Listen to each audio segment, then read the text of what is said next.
problem is currently the way we are organized, we're not looking after either. That's where the problem is. So we need to have ideal Grihastas as well. Ideal Grihastas means they are doing farming, they are doing training, but everything is fully Krishna conscious. They are not promoting anything that is materialistic. They are only promoting Krishna. So Krishna, Prasadam is Krishna, right? So food is there, water, drinks, all that come in, right? Singing, dancing, yoga, meditation, all these come in Krishna consciousness, right? So if you look at it like that, coaching comes in Krishna consciousness. How to help a person be Krishna conscious, right? Like that. Coaching. Right now, coaching is the biggest business in the world. I know 3 coaches who are earning more than $10 million a month. A month. That's how big coaching has become now. So let's put it this way. I'm 71 years old now, going on to 72. At the age of 20, when I was 20 years old, if someone had told me what I learned in the 51 years after I became 20, how much would I pay for that? I'd pay millions, right? It's worth billions, right? So now coaching is a little like, what is my experience that helped me solve the problems of life? So what are the biggest problems of life? Janam, Mrityu, Jara, Vyadhi. They are the biggest problems of life. So devotees are solving, they may not have solved it, but they are on the way to solving it. Right? So those who don't have any idea, this is the most valuable information you can give anybody. And if you charge money, they will come. If you give it free, they won't come. Then they value for it. Value is another thing. That's also true. They say if you pay attention. But the point is, if you don't charge, people will not come.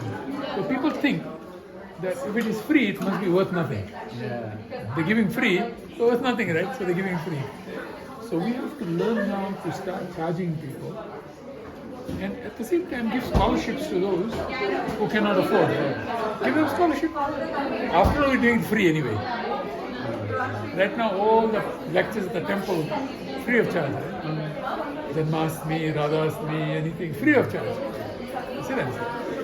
That's why only 500 people out of 12 million are coming. If you charge, thousands of people will come. Yeah, like Pandit Ravi Shankar and other people, they charge $350 a day. And people, there are waiting lists for that. Listen.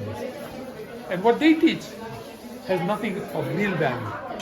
Because it does not connect them to the Atma. And even if it does try to talk about the Atma, it has no connection to the Lord. There's no point to Atma without the Lord, because the Atma is going to shrivel up and die if the Lord is not there. Without love, a lover becomes morose, right? Lover is looking for love. No love means there's no point of lover, right? There's no lover, there's no love. So all these programs are dry programs. There's nothing in them. And yet, people flock. Why? Because we are not giving them the alternative. This is why we must train strong preachers. These preachers should be smart. Strong does not mean just speak strongly. Strong means intelligent. You know how to engage them, how to actually cultivate them, how to develop them into preachers. Because Guru is one who trains Gurus. That's a Guru. A Guru is one who trains Gurus. Of course, Guru is one who is also fully Krishna conscious. One who is pregnant with Krishna consciousness to be Guru. You have Achar Prachar. That's good, that's very good. It's absolutely necessary. But the most essential part of a Guru is to first have Achar Prachar and then make others. So last year you talked about developing 250 leaders in the Dallas area. Right. So are you able to talk something more about that? Yeah, we are looking at a program right now where we've combined it with another program that Prabhupada wanted. Prabhupada wanted us to set up our own education system from cradle to grave, total system. So we decided let's do those simultaneously. The training leaders These leaders should be able to do proper education programs for others to learn. Right? And education not like what we do in education now. Education now is really a business. It's not education. It's not training a person. What is the highest purpose of your life? What is the greatest thing you can do as a human being? It's not training. It's training them to do certain careers so they can make enough money to survive and the government will control them. That's really the program. That's the whole material program. Cheaters in the cheater. We have to break people out of that system and say, this is not real education. Real education is when you have education of the whole system. Your Atma, your consciousness, right? Paramatma, the Lord, your intelligence, your emotions, your mind. All these are part of you. No educational institution teaches any of these ones. They teach about the sense object. They teach about a little bit about the senses, not much. That's it. But then that is only like maybe 2.5% of your whole system. So if we train you on 2.5%, how the 100% is going to work? Imagine if you have a 12-cylinder car and only one cylinder is firing, right? That car will make a lot of noise. And it would seem that, wow, a lot of noise is happening. Something is happening. But that is not something, that is failure. That is failure, right?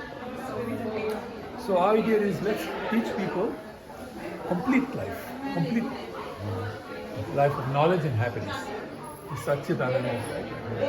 I was having prasadam with somebody in the temple, and he said, "Oh, we have been talking about all this for a long time. When are we going to do it?" Yeah, it's like there is the amount of This impatience. is why I resigned. That's why I resigned as temple president to start this. So 2 weeks ago we launched the university. Haribol. And now we are developing it. As soon as we launched the university, Texas government had a problem with us. Because they're suspicious, right? What is these universities are going to teach? Is it going to be in line with our principles or not? So we assured them it will be in line with your principles. Actually, Christians also say the same things we say. A lot of similarities are there. Love of God. It's Christ is our love of God. Exactly. And marriage between man and woman, this, that, and the other, things like that. So they appreciate that. So now we are recalibrating it in a way that we can get our accreditation. It's a process. So we're going through that.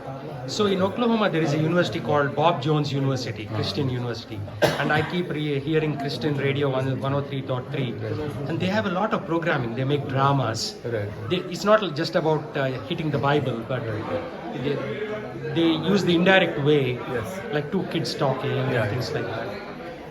That's true. But again, all of those methods don't work if Dhanam, Janam and Sundarim come into the mix. In their case, Dhanam, Janam, Sundarim come into the mix very big way. That is poison. That is like you give me some nice kheer and you put sand in it. How that kheer is going to taste like? Yes, that is Worse, if you put poison in it, now it's going to kill me, right? That's what I'm saying.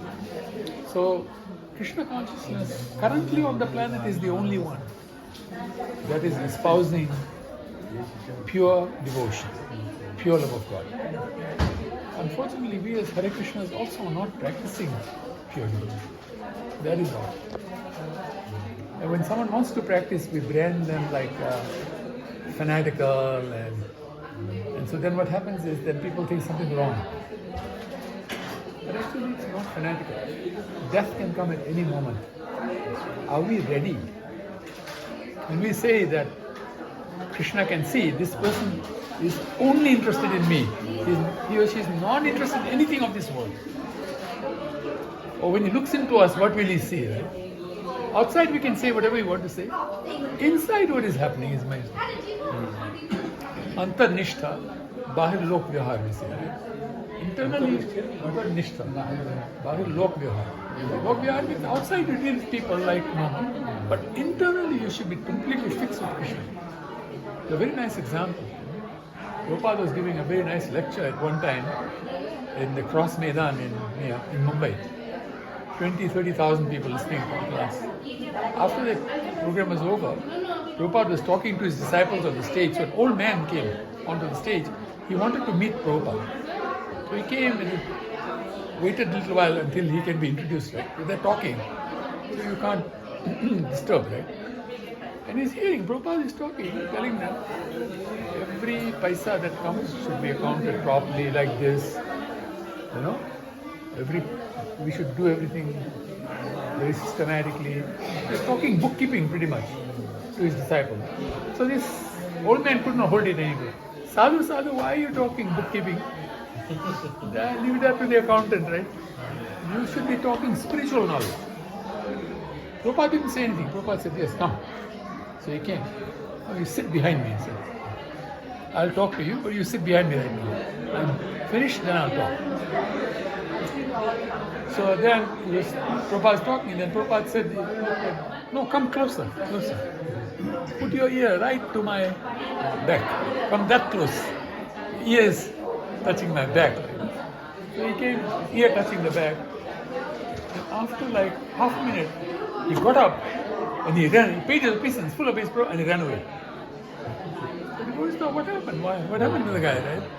So the devotees, they love Prabhupada so much. They never get distracted. This happening, that happening. They were like, Prabhupada is happening. Focused on Prabhupada. So after the talk was over, some of the devotees went into the crowd to look for the man. But they were serving prasadam, right? So everybody, they stay back for prasadam. So he was taking prasadam, wanted prasadam. So they went to him. Said, sir, what happened? You suddenly got up and ran away? He said, no. He said, that man, real sadhu. He says, but how do you say that? So when I put my ear to his back, all I heard was Hare Krishna, Krishna Krishna, Hare Hare, Hare Ram, Ram Ram, Hare Hare. That's Antarnishta. Internally, Prabhupada always chanting Hare Krishna. Outside, he's dealing with people. Sometimes also chanting, but inside, always chanting. They say that Harinam, Harinam, Harinam, Kevalam. Kevalam means there is nothing else. There is only chanting. There is only the holy name. So we should be so attached to the holy name, right? So I was giving that talk yesterday on Gopal Krishna Maharaj. Because I used to serve him a lot myself personally. We were very close. So one time I was there when he was sleeping. I noticed that his hand was in the bead bag, and he's sleeping, his hand is on his chest, right? And he's chanting, and he falls off to sleep. After 2-3 hours, he gets up and he starts chanting again. And he falls off to sleep. And he gets up and he's chanting again. Whenever he was conscious, he was only chanting. Because he wanted to tell Krishna, I know that's the only thing I have to do. One time he came to Dallas and he was meeting people. So a lot of people came to meet him. So he said, before I start, I'd like to say to you all, I know you have many questions you'll ask me, but let me give you the answer straight away. So you don't have to ask any question. So whatever question you have, I've got the answer. He says, the only answer is that you should always chant Hare Krishna attentively. You chant Hare Krishna attentively all the time. No matter what your question is, your answer will come. Full answer will come. No matter what your question is. That will give you the answer. And particularly he gave an example. He said, always chant in the morning. Start in the morning. Morning best hours to chant. So chant in the morning. So I said, chant all day. He chanted in the night. He chanted while he's sleeping. Right? He woke up chanting. If he had to go to the bathroom, come back, put his hand in, again chant. And fall off to sleep. So his hand was always in the bead bag. In the night chanting. In the day also most of the time. But in the night especially, there's nothing else to do with the hands, right? What the hands got to do? Nothing. Put them in the bead bag, right? Put them in the head, bead bag, go to sleep. Now you think about it, that is smart. That's why all these acharyas, all these amazing spiritual masters like Bhakti Vikas Maharaj, we're very lucky to have them around. They're very serious, they're very much into Krishna consciousness. You can learn from them, hear from them. Instead of finding fault and criticizing and things. Who does not have faults? Somebody is, like they say amongst the Karma is somebody's meat is somebody's poison. Right? For us, both are poison. But the point is, we should always see that. Don't look for what is the difference between me and that person. Look for what is the thing that that person is doing that can help me advance. Prabhupada said, if you criticize anybody, your Krishna consciousness will be, he said, completely destroyed. He didn't just say destroyed. He said completely destroyed. If you criticize anybody, never criticize. Don't find fault in it. Don't look for what is wrong. Look for what is right. You know these NASCAR drivers when they drive, breakneck speed, right? And then some obstacle turns up. And you're going to die, you're going to go right into the obstacle. How they don't die is they don't see the obstacle, they see the clearing. And they go to the clearing. And they miss the obstacle. So if you live your life looking for the clearing to back to Godhead, no obstacle is going to stop you, right? But we like to see obstacles. Mind is left biased. You know? What is the problem here? What's going wrong?